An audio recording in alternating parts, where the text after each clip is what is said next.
Jusqu'à 13h30, les midis de culture. Géraldine Mosna-Savoie. Place à la rencontre. Aujourd'hui, mon invité est écrivain, roman, poésie, théâtre. Aucun médium ne lui échappe. Tout est bon pour tenter de saisir ce qui fait l'histoire, de quoi elle est faite, à quel moment elle se joue. Se joue-t-elle sur des générations ou l'instant de quelques secondes, à travers qui, aux dépens de qui ou grâce à qui? Dans Terrasse, son dernier texte pour le théâtre, des amoureuses vont se retrouver, des sœurs se parler, des amis boire des bières, une mère s'aérer la tête. Je dis bien vont, car tous ces gens sont sur le point de le faire, mais nous sommes le vendredi 13 novembre 2015 et nous connaissons la suite. Cette suite mérite pourtant d'être racontée et jouée et rejouée. Comment, en quelques heures, l'histoire et ses vies ont-elles basculé? Bonjour Laurent Godet. Bonjour Géraldine. Bienvenue dans les Midis de Culture. Merci. Où étiez-vous le soir du 13 novembre 2015 ? J'étais à Paris, j'étais assez loin des rues et des endroits qui ont été frappés. J'étais rive gauche, dans un petit restaurant de couscous. Et donc c'est un des petits passages que j'ai mis dans le texte. Voilà, avec des gens. Et on a évidemment écourté le repas et tout le monde est allé prendre des nouvelles des uns et des autres et des proches. Ce qui est frappant avec ce genre de date, c'est qu'on se souvient tous où on était, qui nous a appelés, qui a été touché, si des proches ont été touchés. Évidemment, ça reste là, on oublie, on y repense de temps en temps. Pourquoi avoir voulu écrire sur ce 13 novembre 2015, cette année ou l'année dernière en fait? Pourquoi c'était important de le faire 8 ans plus tard ou 9 ans plus tard? C'est une question, c'est une très bonne question, toute simple et très difficile pour moi parce que je n'ai pas de réponse en fait. Je ne sais pas pourquoi maintenant. Il n'y a aucun calcul par rapport à la date en fait. Je pense qu'il y a d'une part le fait que effectivement 9 ans se sont écoulés et que c'est probablement le temps de gestation en tout cas qu'il m'a fallu moi pour avaler l'événement et être capable d'en faire quelque chose d'un point de vue de l'écriture. Et puis je sais pas, peut-être que je sais que j'ai cette chose-là en moi depuis pas mal de temps, que je tourne autour, que j'y réfléchis. Vous y avez pensé déjà? Oui. Ouais. Mais c'était pas encore le moment. C'est toujours assez mystérieux en fait de savoir pourquoi une idée tout d'un coup devient celle qui va être en haut de la pile. Et au fond, ça a à voir avec l'inspiration. Et puis aussi pourquoi on a une idée. Et aussi pourquoi on a une idée. Mais ça, moi, j'en ai plein. C'est vrai? Ah oui, j'ai les 3, 4. Qu'est-ce qu'il y a dans votre tête là comme idée? Ah bah je vais pas vous les donner, c'est mon petit secret, mais Je vais pas vous plagier, Laurent Godet, je vais pas écrire de livre à votre place. Non, mais c'est la superstition de l'auteur, on a besoin de ne pas y toucher jusqu'à ce que ça soit vraiment. Mais oui, non, franchement, j'ai toujours avancé comme ça, avec toujours les 2 ou 3 prochains romans en tête. Alors, en tête, c'est très succinct. J'ai juste 2 ou 3 romans en tête? Oui, non, mais pas dans la totalité, mais des sujets, des sujets. Et je pense que j'y viendrai, j'en suis sûr, mais simplement, je ne sais pas du tout dans quel ordre ça va se faire. Pour la question de l'attentat comme idée justement d'écriture, c'est très délicat parce que il y a effectivement cette question du temps, combien de temps on écrit après, combien de temps on met pour digérer, qu'est-ce qu'on a à en dire de plus que ce que la réalité nous a montré. Et puis il y a la question aussi de qu'est-ce que je peux en dire, qu'est-ce que je vais dire. Voilà, comment vous avez abordé, vous, le fait de raconter ce 13 novembre? Sur la question du temps, elle est très mystérieuse parce que moi, quand j'ai commencé Terrasse, j'ai eu l'impression de m'atteler à un événement très récent. Pour moi, c'était encore très chaud, tout ça. J'avais des souvenirs, je me souviens de l'émotion. Et c'est vraiment en cours d'écriture que je me suis rendu compte que quand même, 9 ans, c'est pas rien. Il y a des jeunes gens de 20 ans aujourd'hui pour qui c'est un souvenir, non pas lointain, mais très très différent parce qu'ils étaient gamins, tout simplement. Donc j'imagine que quand on a été touché de manière plus tragique, ces 9 ans-là ne comptent pour rien. Probablement les victimes ou les blessés ont l'impression que ça s'est passé hier. Donc déjà, la question du temps, en fait, elle est assez compliquée. Je crois qu'on sent bien là que ça dépend à quel endroit on était vis-à-vis de tout ça.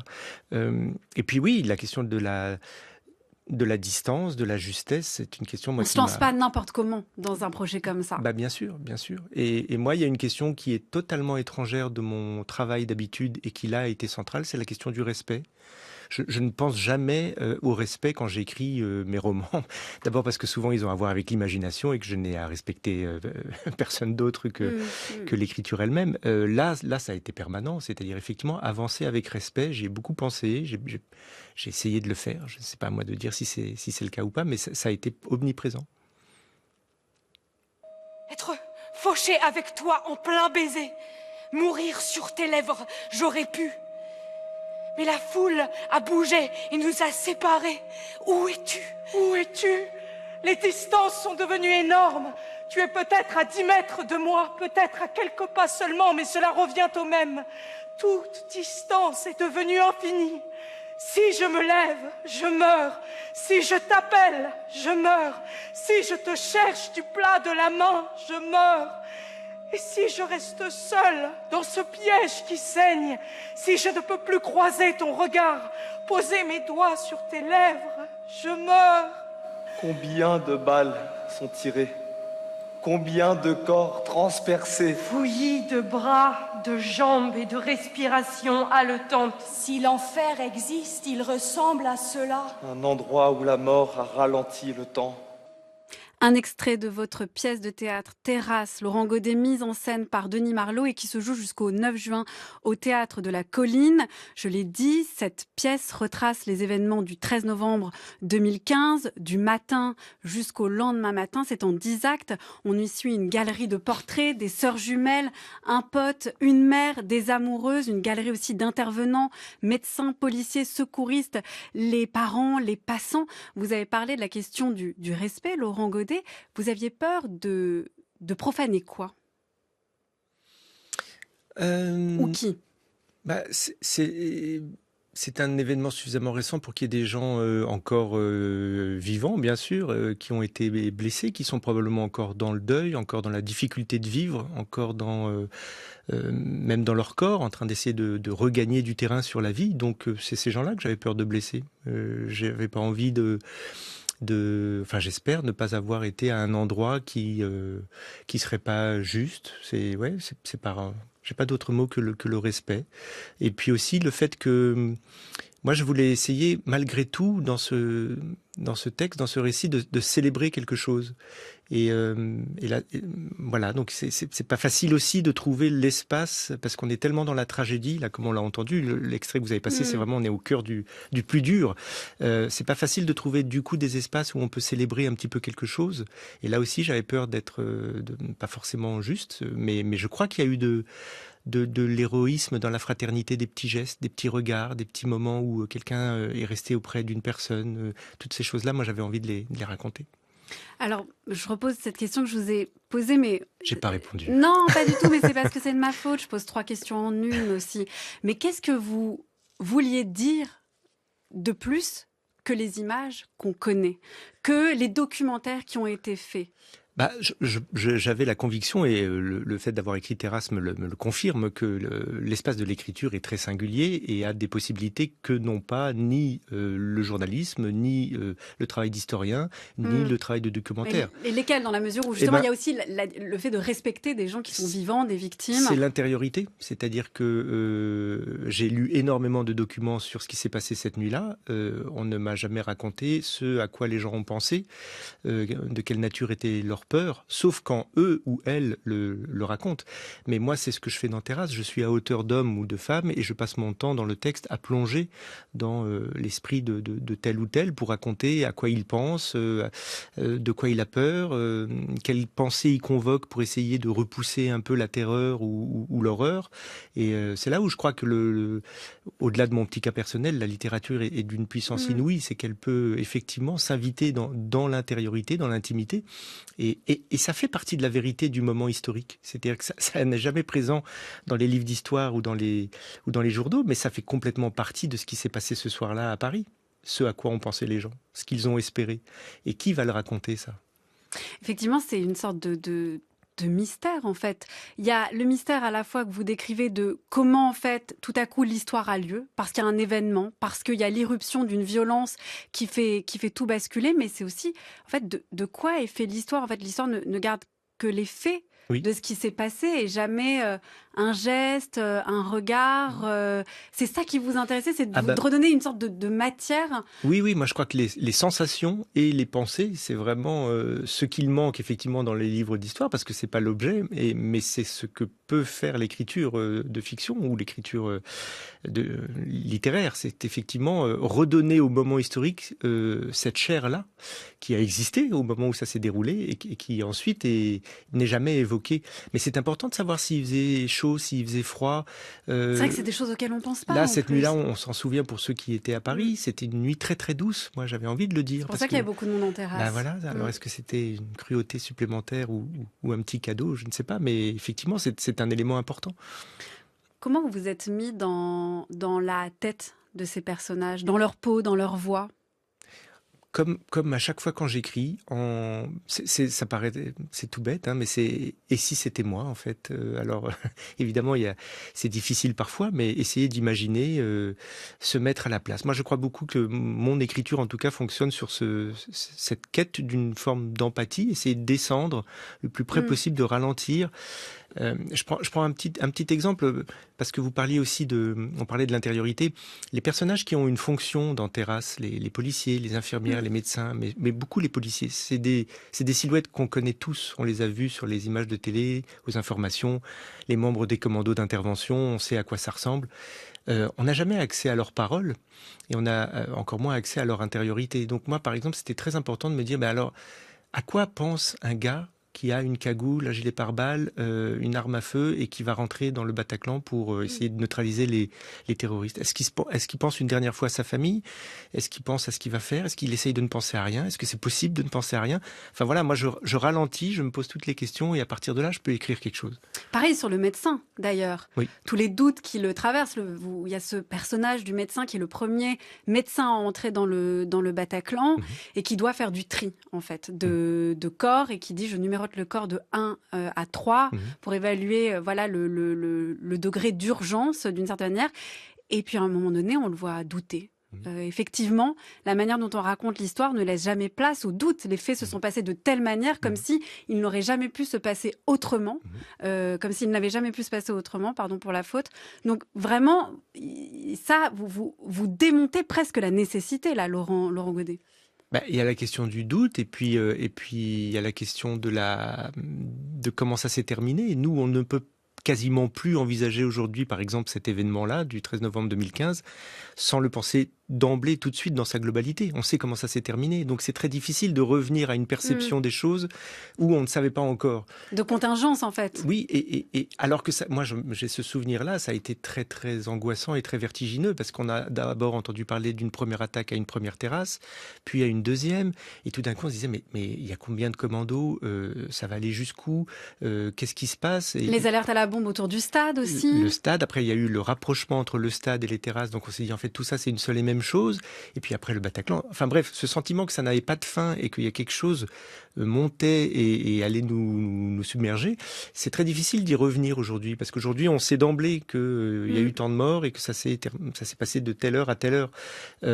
Et je reviens au médecin, le médecin c'est pareil, comment juger, enfin il ne s'agit même pas de le juger, mais c'est vrai que vous avez dit il fait du tri. Mais heureusement qu'il a fait du tri. Il a probablement sauvé des gens comme ça. Simplement, j'imagine que pour lui, après, il y a effectivement forcément le doute, le remords, d'avoir été trop vite sur tel ou tel. Et c'est là où on est vraiment dans la patte humaine avec toute sa torsion. Qu'est-ce qui vous fascine autant, Laurent Godet, dans le fait de saisir vous parlez souvent, vous employez souvent ce terme de convulsion de l'histoire, ce qui bascule tout à coup. Pourquoi ça vous fascine de saisir ce moment-là ? Je pense que c'est probablement parce que c'est une grande crainte. Tous les moments où l'histoire s'invite dans nos vies sont souvent des moments de douleur, donc c'est rarement joyeux.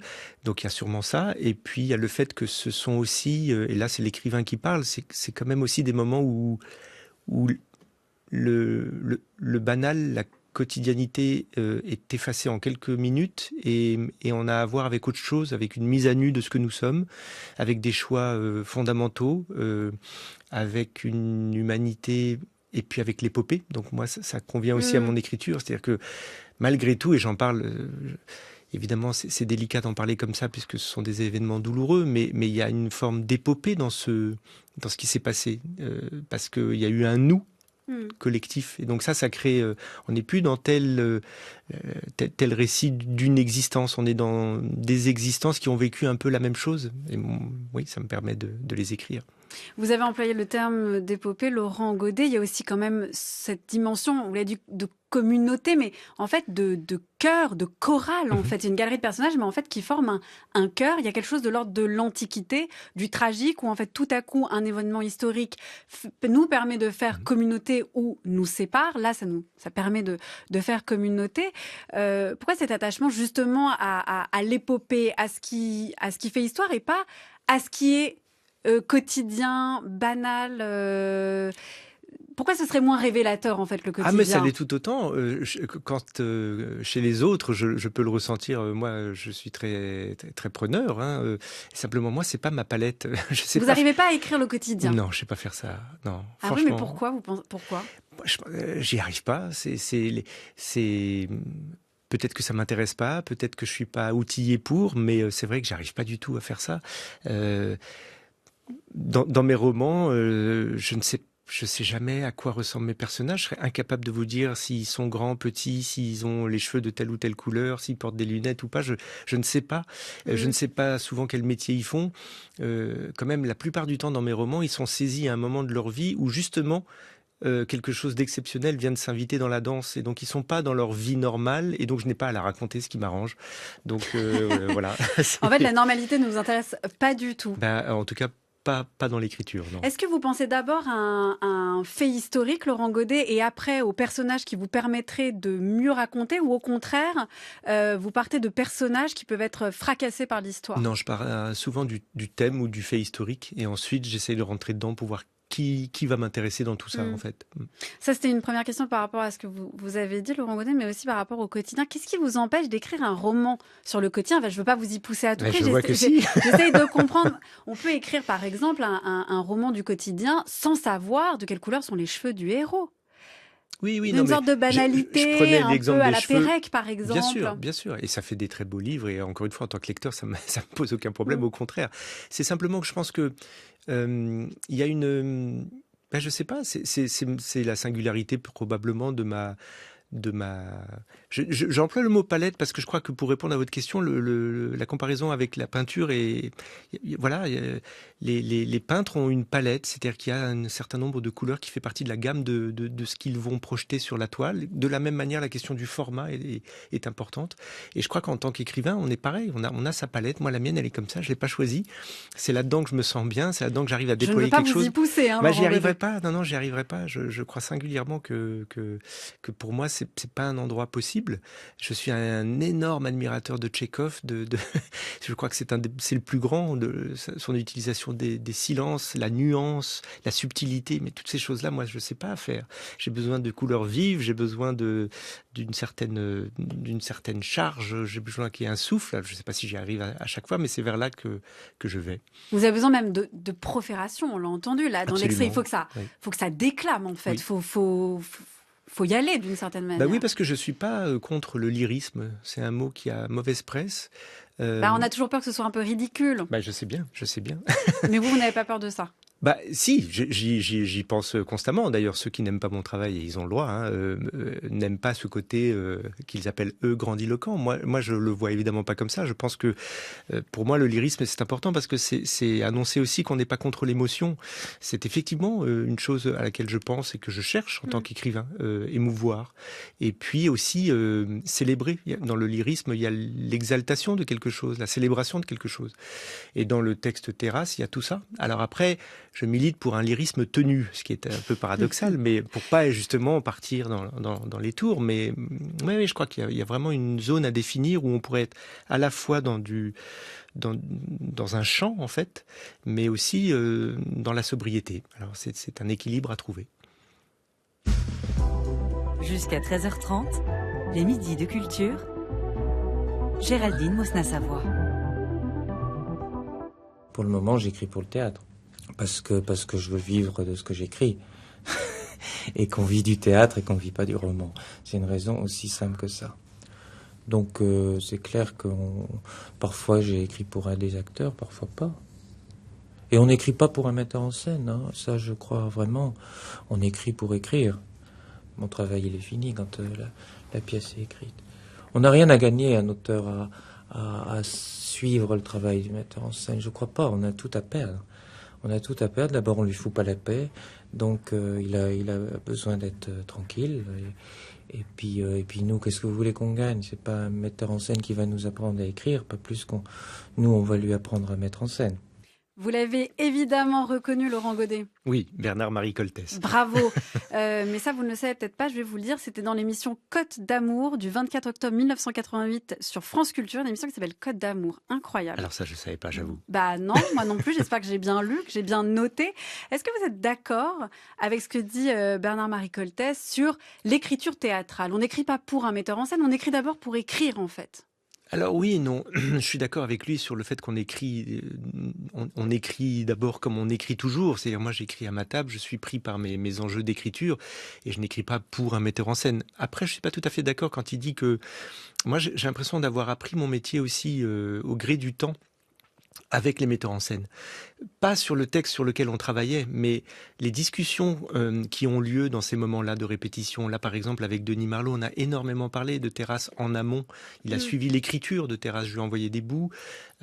Tout ça me servira pour les textes prochains. C'est-à-dire, je pense qu'effectivement, j'ai pas l'impression que Denis m'ait appris à écrire Terrasse, et je crois qu'il serait d'accord avec ça. Mais par contre, se frotter aux metteurs en scène au pluriel, à tous ceux que j'ai pu croiser dans ma vie, m'a appris des choses. Moi, je le crois profondément. Est-ce que vous pouvez me présenter Bernard-Marie Coltès, Laurent Godet? Moi, je le connais très très mal. Vous êtes fan? Ben oui, c'est vrai. Ah bah alors.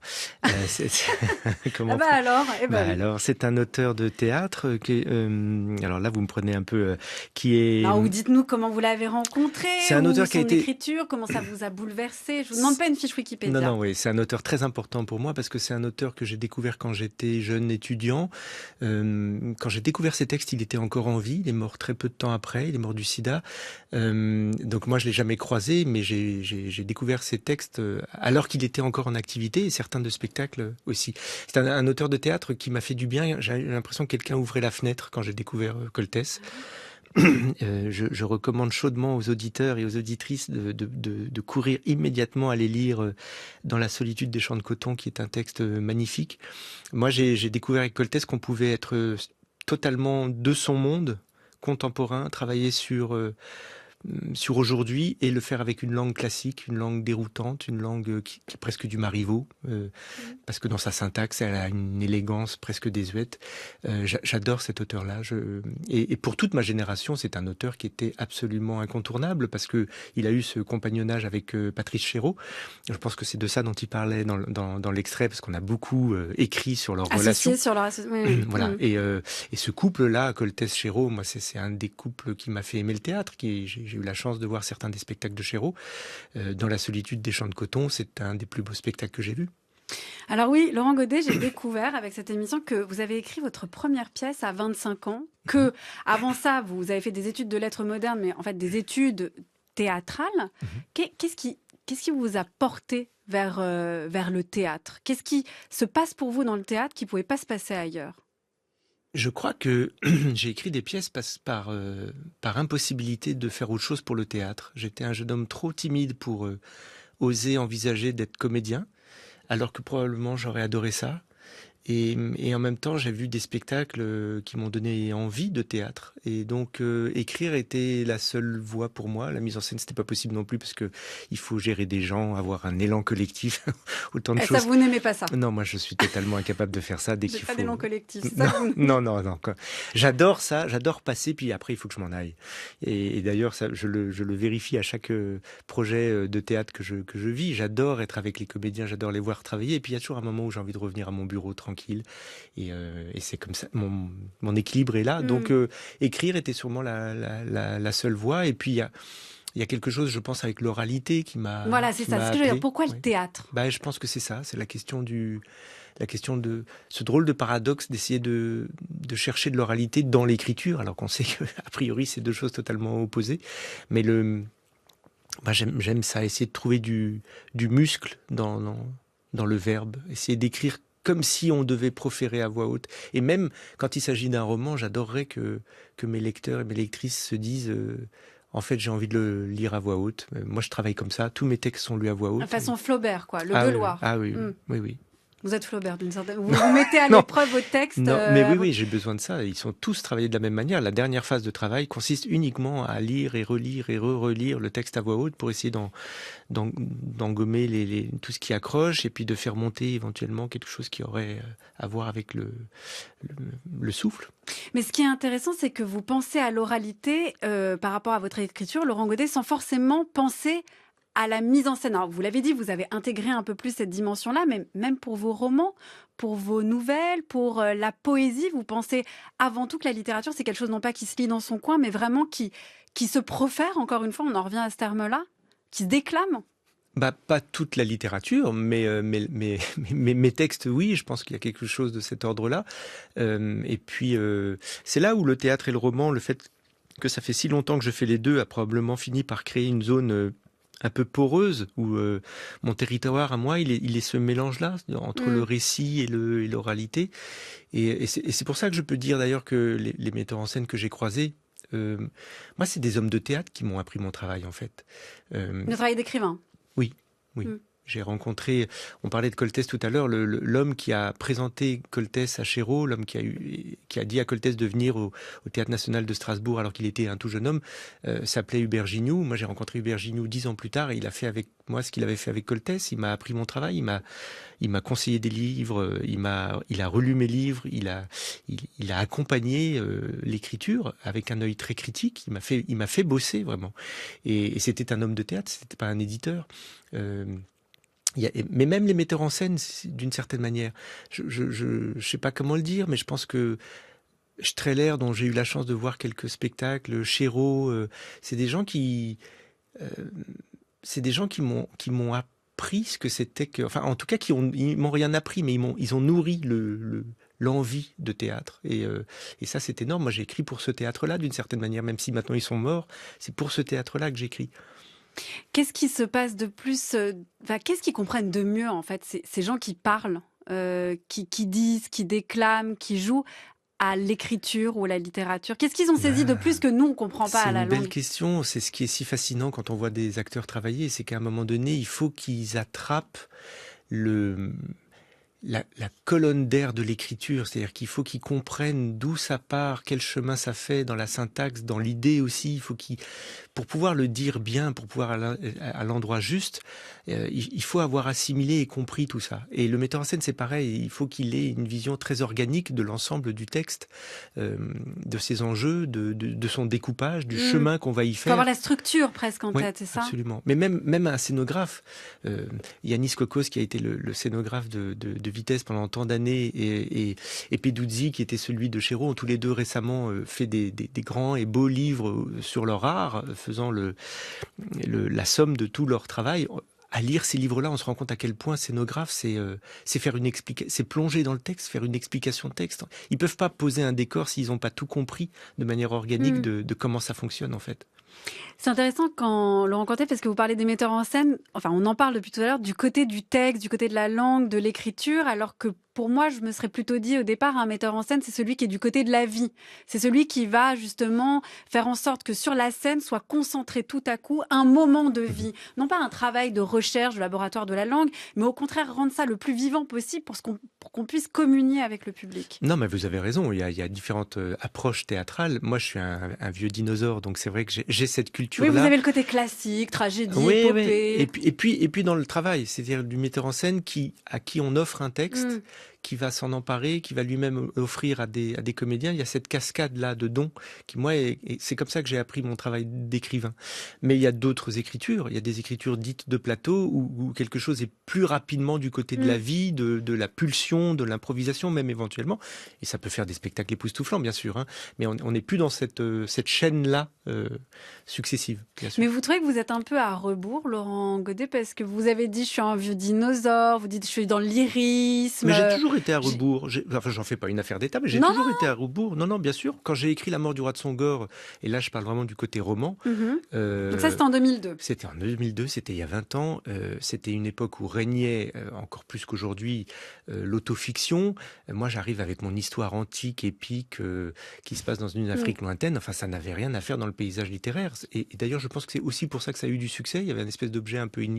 On était bien avant Game of Thrones. Oui, et vous avez anticipé. Je rigole, mais l'épopée, c'était un peu incongru. Oui. Et donc oui, je pense que ça. Et puis pour le théâtre, c'est pareil. Je viens j'ai parlé de Coltès parce qu'il m'a fait du bien, mais il n'était pas forcément tout à fait symptomatique de l'écriture théâtrale contemporaine de cette époque-là, qui était allée très loin dans la déconstruction. Et moi, j'ai rien contre. J'ai étudié tous ces textes-là et ils sont intéressants. Mais quand j'ai écrit mon tout premier texte, Onisos le Furieux, où on est à nouveau dans l'Antiquité, dans une forme de rage, de chant, de pulsion, à la fois de vie, de violence, de débordement, je pense que c'était un petit peu singulier aussi. Donc, ouais, il y a ce côté un peu décalé, mais qui me va très bien. Et puis au fond, peut-être on dézoomera et on se rendra compte que c'est pas si décalé. Moi, aujourd'hui, je me sens moins seul qu'au démarrage. Je pense que... Vous pensez par exemple à Jean-Baptiste Andréa, par exemple, qui a eu le prix Goncourt aussi, où là, il y a vraiment du romanesque aussi, il y a vraiment une histoire, une fresque historique. Oui, je pensais aussi aux camarades qui sont... Alors, c'est pas pour citer ma maison d'édition, mais que ce soit Mathias Sénard ou Éric Vuillard, Jérôme Ferrari. J'ai l'impression que la littérature française aussi re-regarde le monde, se réintéresse beaucoup à l'histoire, se réintéresse beaucoup à ce qui se passe aujourd'hui, au contemporain, essaye de... Voilà, donc... Et pas forcément à leur existence. Pas forcément à leur existence, et pas forcément nécessairement dans une écriture blanche, qui a quand même beaucoup dominé, et elle était certainement pertinente à un moment donné. Je pense qu'on peut là aussi la questionner. On n'est pas obligé d'être dans une écriture blanche, du non-effet. Elle est de quelle couleur, votre écriture ? À moi, elle est de couleur vive. Oui. وصلنا لفرنسا وهسه حاليا اني هنا هاي بدانتي وباقي لي مسافه اقطع على اروح لندن.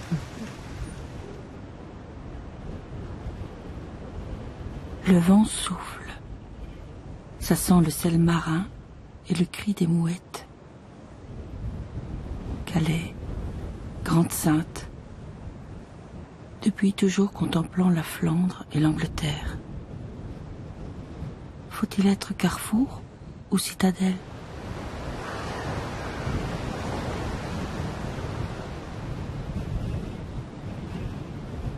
Vous a-t-on dit que vous seriez des ombres, qu'il n'y aurait pour vous aucune terre ? Vous a-t-on dit qu'après la guerre, il y aurait la misère des terres battues par le vent ? Vous a-t-on dit que vous n'auriez plus de nom ? Nulle part ici, nulle part ailleurs. Vous a-t-on dit que vous auriez nulle part pour seule patrie ? Un extrait du documentaire Nulle part en France de Yolande Moreau. C'était pour la collection Réfugiés d'Arte, c'était en 2016. Et le texte qu'on y entend, c'est vous qui l'avez écrit, Laurent Godet. En voilà un exemple de cette littérature à laquelle vous appartenez, qui regarde vers le monde, pas forcément uniquement vers le passé, vers l'histoire, mais aussi sur ce qui fait histoire aujourd'hui, sur ce qui nous entoure, et là sur la question justement des réfugiés et des migrants. Oui, alors pour les plus jeunes d'entre ceux qui nous écoutent, c'était l'époque où il y avait ce qu'on a appelé la jungle à Calais. Et effectivement, Arte avait organisé cette chose-là pour interroger la question des réfugiés. Et je suis allé avec Yolande Moreau. Enfin, Yolande a tourné son film là-bas. Moi, j'étais allé plusieurs fois dans la jungle. Et oui, elle a eu envie de me demander d'écrire ces mots-là.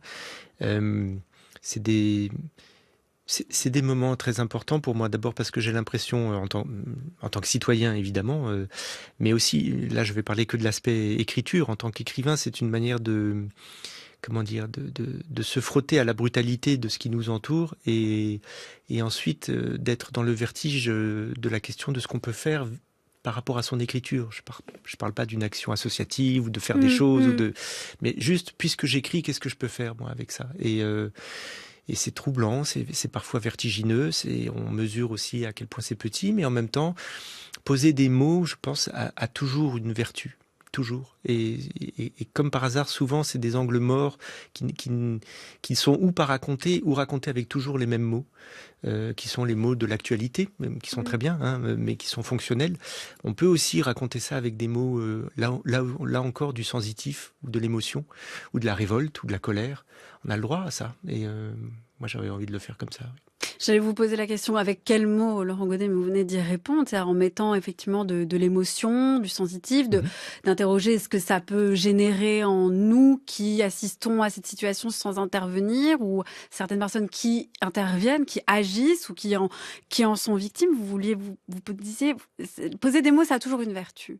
Vous pensez laquelle? Celle d'un apaisement, celle de découvrir des réalités qu'on soupçonne pas, de laisser une trace aussi pour l'histoire? Alors, multiple, je pense, ça peut être de comprendre quand même, de commencer à essayer de comprendre, poser des mots, ça peut être de chercher une réaction quand on est en colère. Moi, j'ai écrit ces textes-là, il y en a eu un autre dans la même période qui s'appelait Sigil à France, avec beaucoup de colère et en espérant que voilà, ça créerait, moi et tant d'autres voix, une réaction vis-à-vis de ce qui se passait.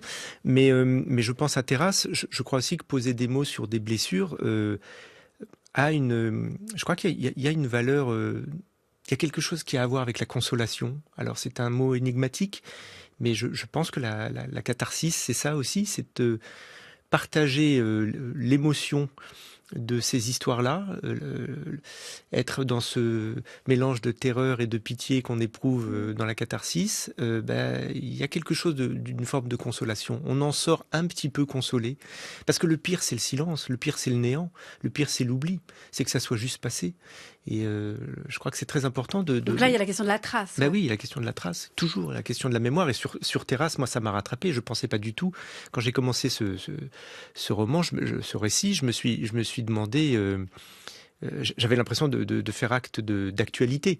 J'avais tout à fait sous-estimé l'aspect mémoriel. Je l'ai retrouvé quand j'ai réalisé que oui, il y avait des tas de jeunes gens de 20 ans aujourd'hui pour qui c'est un événement dont ils se souviennent, mais un jeune homme m'a dit « c'est bien de le voir déplier ». Et je crois que c'est ça, c'est un moment où moi je prends le temps de déplier cet événement. Merci beaucoup Laurent Godet. De vous, on peut donc lire Terrasse ou Notre long baiser si longtemps retardé, c'est paru aux éditions Actes Sud, mais on peut aussi le voir sur la scène du Théâtre de la Colline à Paris jusqu'au 9 juin dans une mise en scène de Denis Marlot. J'en profite pour signaler qu'une rencontre avec vous, Laurent Godet, aura lieu samedi 8 juin à 16h à la bibliothèque Oscar Wilde dans le 20e arrondissement. Vous l'avez bien noté. J'y serai. Tant mieux. Pour finir, Laurent Godet, nous allons écouter une chanson. Nous en avons choisi deux en référence à vos études théâtrales. L'une porte sur le combat auquel vous avez consacré votre maîtrise. L'autre chanson porte sur le conflit auquel vous avez consacré votre DEA. Alors, conflit ou combat, laquelle souhaitez-vous écouter? Allez, combat.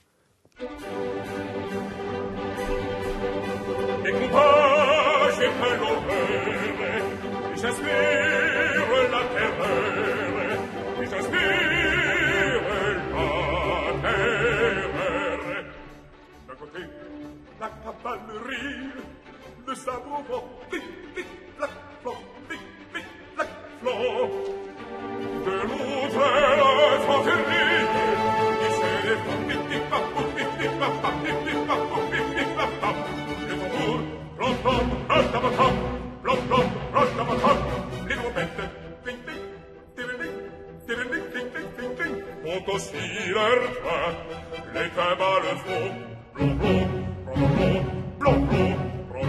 Mon tableau n'a point de copie, j'y fais jouer les batteries. Ho, ho, ho, ho, ho, ho, ho, ho, ho. Entendre des mousqueteries. Pi-pi-pap, pi-pi-pap, pi-pi-pap, pi-pi-pap. J'y fais jouer les batteries. Ho, ho, ho, ho, ho, ho, ho, ho, ho. En voilà de la profération, de la déclamation, ça peut vous plaire Laurent Godet. C'est Gluck, Les pèlerins de la Mecque ou la rencontre imprévue acte 3 des combats. J'ai peint l'horreur, chanté par Jean-Philippe Lafont. Encore merci à vous Laurent Godet. Merci beaucoup. Et merci à toute l'équipe des Midi de Culture qui sont préparés par Anaïs Isbert, Zora Vignier, Laura Dutèche-Pérez, Cyril Marchand, Théa Corler, Manon Delacelle et Aïssatou Ndoye.